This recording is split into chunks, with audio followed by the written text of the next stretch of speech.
L'INA a toujours été un lieu de réflexion sur l'audiovisuel, mais c'est vrai que cette recherche a connu un véritable coup d'accélérateur à partir de la création du dépôt légal. Grâce à cet enregistrement de la programmation des chaînes dans leur intégralité, on a désormais la possibilité de mener des recherches sur toute la programmation de manière exhaustive, avec des énormes corpus, et évidemment énormément de métadonnées qui accompagnent ces programmes, donc aussi des recherches quantitatives. Et là, on est encore en train de vivre une nouvelle révolution avec les nouveaux outils qui permettent des recherches de grande ampleur, avec du big data, de la recherche sur les données et sur les médias, qui avec le numérique connaissent un nouveau développement. Comment voulez-vous que nous sachions ce que vous pensez et comment vous réagissez ?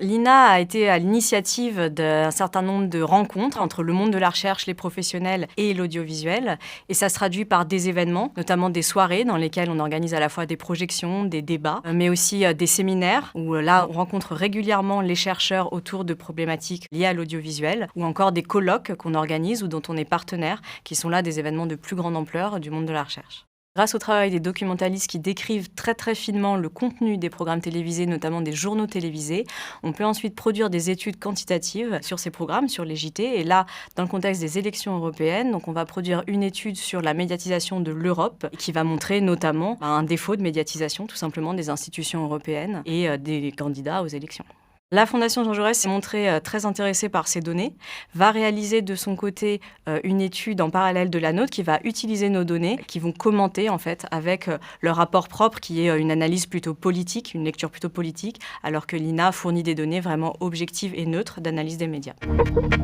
inaglobal.fr deviendra prochainement la revue des médias. Il s'agit au-delà du changement de nom, de faire évoluer la ligne éditoriale du site, en se concentrant sur le public francophone, sur les médias, les réseaux sociaux, en travaillant sur l'accessibilité et la visibilité de l'expertise. La maquette sera également profondément renouvelée pour mettre davantage en valeur les visuels, assumer le format long et donc offrir un meilleur confort de lecture. Ce qui ne changera pas, en revanche, c'est qu'on continuera à s'appuyer sur les meilleurs experts. Le site reste gratuit et sans publicité. Il conserve son ambition de mettre en perspective les grandes évolutions qui traversent les médias et les réseaux sociaux.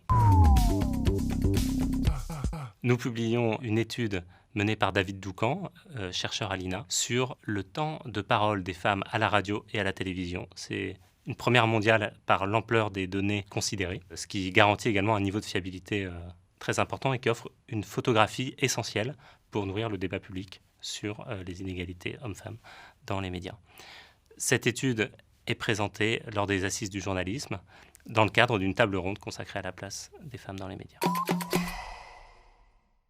L'INA, qui mène des recherches notamment en matière de traçabilité des informations et des fausses informations, va s'associer à la BNF, qui est le Conservatoire de la presse imprimée française, et au CLEMI pour organiser cette journée d'études consacrée aux fausses nouvelles, aux infox. Il s'agit, au cours de la semaine de la presse à l'école et à quelques semaines des élections européennes, de s'unir pour porter cette question dans le débat public avec une approche internationale.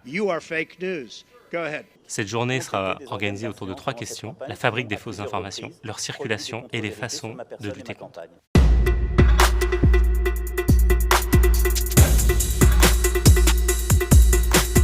L'INA joue un rôle vraiment de soutien et d'animation de la recherche autour de l'audiovisuel par divers dispositifs, dont des appels à chercheurs, des statuts de chercheurs associés, les prix l'INATech qui récompensent des travaux réalisés sur les médias, sur l'audiovisuel, et des publications, puisqu'il s'agit aussi pour l'INA de faire connaître ces travaux largement, de les rendre accessibles au grand public, donc par l'intermédiaire de la publication d'ouvrages,